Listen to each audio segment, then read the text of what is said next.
India and the United States are moving toward a stronger trade partnership with a revised interim agreement that expands market access and tariff cooperation.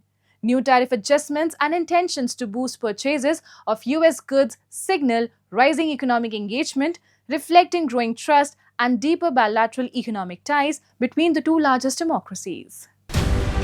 In a landmark move to boost economic ties, India and the United States have agreed on a trade deal to deepen strategic and commercial engagement. Under this agreement, US tariffs on Indian exports will drop from around 50% to 18%, easing duties that had impacted Indian industries. Labor-intensive sectors like textiles, apparel, gems, jewelry, leather, and footwear stand to gain significantly, expanding India's presence in the US market. Our colleague Smita Prakash spoke with India's Commerce Minister Piyush Goyal to uncover the diplomacy behind the deal and its benefits for India. You're terming this as a win-win deal for India and the US. The contours, you've discussed it in various interviews and in the media briefing that you had. I want to ask you that just break down the last 48 hours before this interim deal happened. What was going on in those last 48 hours? The US is a country which has very deep strategic interests for India, as do we for the US. Our partnership encompasses much more than trade. We have a strong defense partnership. We are members of 2 Quads. Both of us share interests in critical minerals, in the partnership on technology. So for us, this is a trade agreement which will further cement the US-India long-term strategic goals. Like on February 2nd, President Trump calls Prime Minister Modi and he talks about this. And then there is Ambassador Sergio Gore. Did he, in any way, his conversation with President Trump, did it turbocharge the talks in any manner? He did play a very important role in concluding the conversation towards finalization and announcement.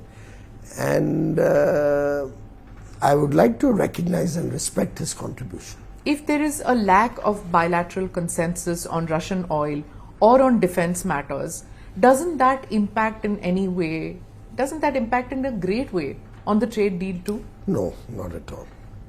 Trade deal doesn't discuss who will buy what and from where. The trade deal ensures that the pathway to trade is smooth, ensures preferential access. Trade FTAs are all about preferential access to your competition. So today when we've got an 18% reciprocal tariff, we have a preference over other developing nations who are usually our competition. The allegation is that you have ceded India's sovereignty.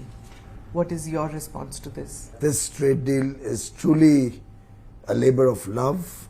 It's come out of intense negotiations on both sides in the best interests of our country's stated goal to become a developed and prosperous country by 2047, Viksit Bharat 2047, and will provide immense opportunities for our youth, our sisters, our women, prevent huge opportunities for our farmers and fishermen. Our MSMEs will flourish. They'll become the provider of a lot of material that is required by the United States of America. Our textile sector, our footwear and leather sector, our toy sector, handloom, handicraft, auto components, furniture, sky's the limit.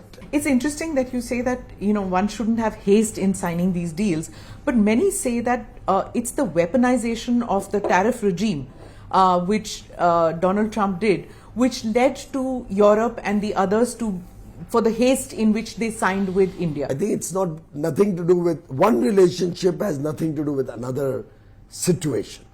Every trade deal stands on its own legs, and we've right since December 2024 until we close on 27th January 2026.